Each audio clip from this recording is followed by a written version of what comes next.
എനിക്ക് ണെന്ന് മനസ്സിലാവുന്നു.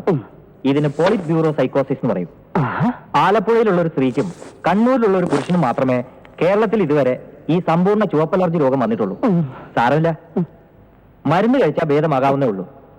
അതിനു മുമ്പ് രോഗിയുടെ ടേസ്റ്റിനനുസരിച്ച് അയാൾക്ക് ജോലി ചെയ്യാനുള്ള സാഹചര്യം ഉണ്ടായി കൊടുക്കണം. മഷിക്കമ്പനിയിൽ നിന്നും പോന്ന ശേഷം ഇയാൾ ഒരു ആധാരത്തുകാരനായിരുന്നില്ലേ? ഭ്രാന്തന്മാരെ പിടിച്ച് ആധാരം എഴുതിപ്പിക്കാൻ പറ്റുമോ ഡോക്ടർ? കൊണ്ടോട്ടി ഇവിടുന്ന് ഡിസ്ചാർജ് ചെയ്താൽ എഴുതാൻ ഞാൻ അവനൊരു അവസരം ഉണ്ടാക്കി കൊടുക്കാം. അതിനുവേണ്ടിയാണ് ഞാനിപ്പോ ഇങ്ങോട്ട് വന്നത്. ശരി, വാർഡിൽ ചെന്ന് കൊണ്ടോട്ടി കൂട്ടിക്കൊണ്ട് വന്നോളൂ. ഞാൻ മരുന്നിനെ കുറിച്ച് തരാം. അതെ, ഇവിടെ എല്ലാരും പറഞ്ഞ എനിക്ക് ഭ്രാന്താണെന്ന്. ബാപ്പാനെ നോക്കി ചിരിച്ചാ ഭ്രാന്താവോ? ബാപ്പാനെ നോക്കി ചിരിച്ചില്ലെങ്കിലാണ് ഭ്രാന്ത്. ആ, അങ്ങനെ പറ. ആട്ടെ, നീ ബാപ്പാനെ നോക്കി ചിരിച്ചെന്തിനാ? ബാപ്പ മയ്യത്തായി കിടന്നപ്പാ. ആ, ബാപ്പ മരിച്ചിരുന്നപ്പാ.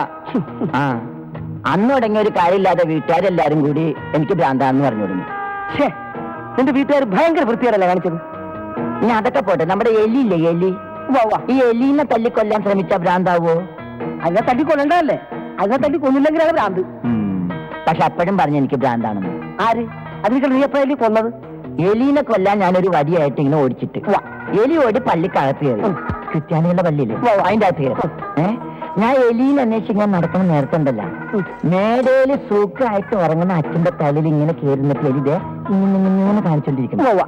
എന്റെ കയ്യിലിരിക്കുന്ന ഇരുമ്പ് വടി കൊണ്ട് ആഞ്ഞ് എലിക്കിട്ട് ഒറ്റ അടി കൊടുത്ത് അപ്പ ചത്ത്. എലിയാ?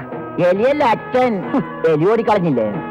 അപ്പോഴും അപ്പൊ നാട്ടുകാർ പറഞ്ഞാണ് നിനക്ക് ഭ്രാന്താണെന്ന്. പിന്നല്ലാതെ ഒരു കാര്യമില്ലാതെ നാട്ടുകാർ പിന്നെയും പറഞ്ഞു.